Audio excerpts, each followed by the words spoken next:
Pour son deuxième combat en boxe anglaise, Francis Ngannou affrontera l'ancien champion du monde, Anthony Joshua. Le combat s'annonce très rude pour ces deux géants champions du monde. Information Univers vous dit tous les points forts et les points faibles de ce combat. On se voit après le générique.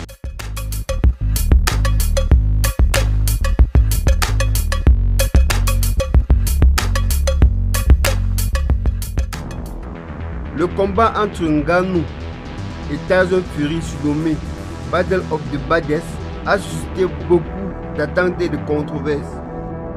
D'un côté, Ngannou, l'ancien champion poids lourd de l'UFC, était connu pour sa puissance de frappe dévastatrice. Et de l'autre côté, Fury, le champion WBC poids lourd, était le maire de la boxe avec une grande mobilité et un excellent jeu de jambes.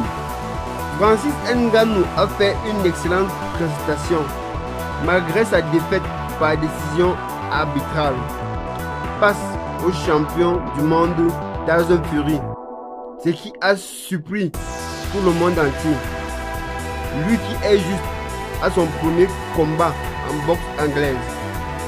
Après cette prestation de Francis Ngannou, il est devenu désormais l'homme à challenger dans le monde de la boxe anglaise.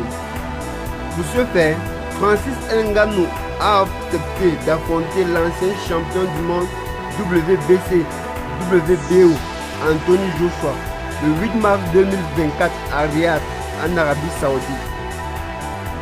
Lors du combat face à Fury, Ngannou a su améliorer son jeu de boxe, parvenant à toucher le champion du monde WBC à plusieurs reprises.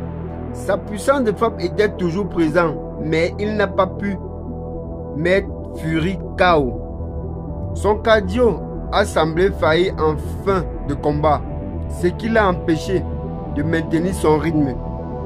Quant à Anthony Joshua, Francis Ngannou aura appris de ses erreurs contre Fury et sera plus affûté. Puisque Joshua est un excellent boxeur avec une grande puissance de frappe, le combat d'Ngannou face à Joshua sera probablement plus explosif que celui contre Fury. Le combat se jouera sur des points clés, à savoir la puissance de frappe de Francis Ngannou face à la technicité de boxe de Anthony Joshua, le cardio de Francis Ngannou face à l'endurance de Anthony Joshua. Pour son combat contre Fury, Ngannou a dû travailler sur son cardio. Et Francis Ngannou a cette capacité à s'adapter à de nouvelles styles de boxe. Au vu des qualités des deux boxeurs, le combat serait très serré pour déterminer qui serait le vainqueur avant que le combat n'ait eu lieu. Ngannou a la puissance pour mettre Joshua KO, mais Joshua a la technique pour le contrer. Le vainqueur sera celui qui aura le mieux su exploiter ses points forts et minimiser ses points faibles. Le combat entre Ngannou et Joshua est l'un des combats les plus attendus de l'année. Il promet d'être explosif et spectaculaire. Le vainqueur sera celui qui aura mieux su se préparer et qui aura plus de cœur. Arrivé au terme de cette vidéo, dites-moi dans les commentaires qui sortira vainqueur de ce combat de deux titans du monde. God bless.